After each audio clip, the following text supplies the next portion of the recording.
در چمپیونات انگلیا آخرین مرحله های برگزاری رقابت ها که پشت سر شد، طور ما دیدیم هم اشتراکچیان مسابقه اروپایی با پورگی معلوم گردیدن و هم تیم هایی که در مسابقه باقی ماندند، چون ما از قبل گفته بودیم که توتنهام و وست هم برای نجات خود مبارزه برده ایستادند.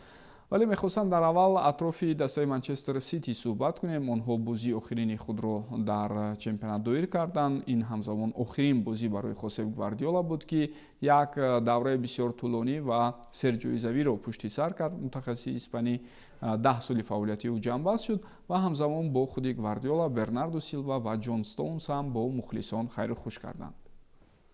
بله، واقعا برای منچستر سیتی یک تاریخ پرهنوات و سرجایزه پشت سر شد. یک مرحله مهمی تاریخ این باشگاهی رو که رنگ میداد، زیب و زینت میداد با سواری گواردیولا. ببینید در تاریخ 10 ساله راهبری گواردیولا 20 جایزه به دست آمد. این هم اگر که ما همون جایزه های تا آمدن گواردیولا رو در کل تاریخ سیتی حساب کنیم اونقدر به نظرم نمیبراید.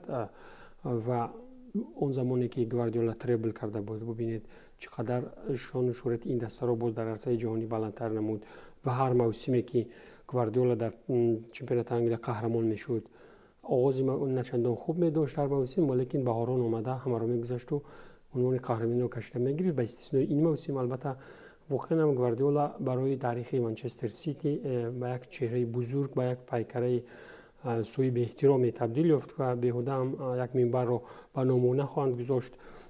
ببینید اصلا در شکوفایی منچستر سیتی، در قدرت و شان بزرگ این دسته واقعا خدمت‌های بزرگ گواردیولا میستند. هرچند که بسیاری برای نظرند که شیخ منصور و دیگر پولداران، سهامداران این تیم میلیاردها مصرف میکنند برای خریداری بازیگران، برای دعوت کارمندانی قدرتمند و سرطلب. ولیکن از جانب دیگر ببینید منچستر یونایتد هم با چلسی همچنین مبلغ‌های بزرگ مصرف میکنند، ولیکن در جایزه گیری و برقراری موسم تنها گواردیولا خود از خود نشان میدهد او چی برتری خوب دارد نظر به آن پولداران دیگر دستا. ببینید او ترانسفر دقیق را انجام میداد، واقعا با میلیاردها انجام میشدن ترانسفرها، ولیکن ترانسفر دقیق انجام میداد که کم در کم حالت‌های بودن در تاریخ سیتی وقتی 10 ساله رو برای گواردیولا که ما ترانسفرهای موفق رو شاهد شدیم، بلکه در چلسی ترانسفر ناموفق زیاد بودن، در یونایتد هم خیلی بودن. برای همین گواردیولا استراتژی خاصه کاربری خود را داشت، فلسفه دقیق را کاربری میکرد و با انجام دادن ترانسفرهای درست و البته همین پولداری و همین اقتدار مالیوی عامل‌های الهه‌ای شدند برای کامیابی او. گواردیولا تنها در سیتی کارهای بزرگ میکرد و در باواریا همچنین بود و در بارسلونا هم یک صحیفه درخشانی رو در تاریخ دسته کاتالانی ثبت نمود. و برای من البته برای دیگران نیست فکر میکنم که وقتی که گواردیولا میرود در منچستر سیتی هم یک مرحله معین و دامنه‌دار گذشت به دوران دیگر پس سر خواهد شد که بعد از 9 سال یورگن کلوپ لیورپول را یک طرف گذاشت و هرچند که در موسم بعدی قهرمان هم شدند لیورپولی ها با سرداری سلوت، ولی بعداً ما دیدیم که لیورپول چگونه دچار مشکل شد. البته نو کنی ایهات ترانسفرهای نوی که با ارزشگران آمدند، ولیکن مطابق شوی مشکل بازیگران این چیزها عامل شد به اونی که لیورپول نتواند آن برقراری دوران کلوپ را ادامه دهد. همه خیلی دیگر هرچند که دستپروری خودی گواردیولا آمد، شاگردی او هم به منچستر سیتی انسو ماریسکا آمده باشد، واقعا هم در منچستر سیتی یک مرحله معین مطابق شوی به این استراتژی به این دوران فرا میرسد و سالیان زیاد باز مخلصان سیتی گواردیولا را به خوبی یاد خواهند کرد. بله، خوب ما طور دیدیم در این موسم هم 2 جایزه به دست آمد، جام انگلیا و همچنین جام لیگ انگلیا. گواردیولا برای جایزه سوم هم تا به آخر تلاش کرد اما کامیاب نشد.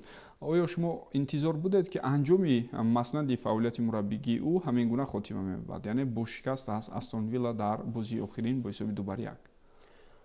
چون سناریو البته که از نگاه من آنقدر قابل قبول و انتظارانه نبود، زیرا ببینید آنجا می توانستند منچستر سیتی پیروزی هم به دست آورند، ولیکن برای منچستر سیتی به نظرم پیروزی در همان بازی مهم نبود. آنها پیروزی‌هایی که در مسیر 10 سال به دست آوردند بزرگتر از کل پیروزی‌ها و کل از تاریخ آفری هستند. در خود даврони муосири футболи Англия, агар ки мо он давроне ки Фергюсон рафт аз мансаби футболӣ, ин давронро баъд аз Фергюсон бубинед Гвардиола дигар нафаре буд ки ба якатозӣ мекард. Мушкил буд барои дилходастае ки дар Англия мебиёду якатоз мешавад. Дар 6 мавсим 4 маротиба қаҳрамон шудан дар Премер Лигаи Англия, инро тасаввур накарданӣ буд. аз ин рӯ он бозии алоҳида, албатта агар ки ба қавле бо Хэппи Энд анҷом мешуд хуб мешуд, валекин барои Манчестер Сити дигар муҳим он буд ки онҳо ба хубӣ бо як эҳсосоти рангину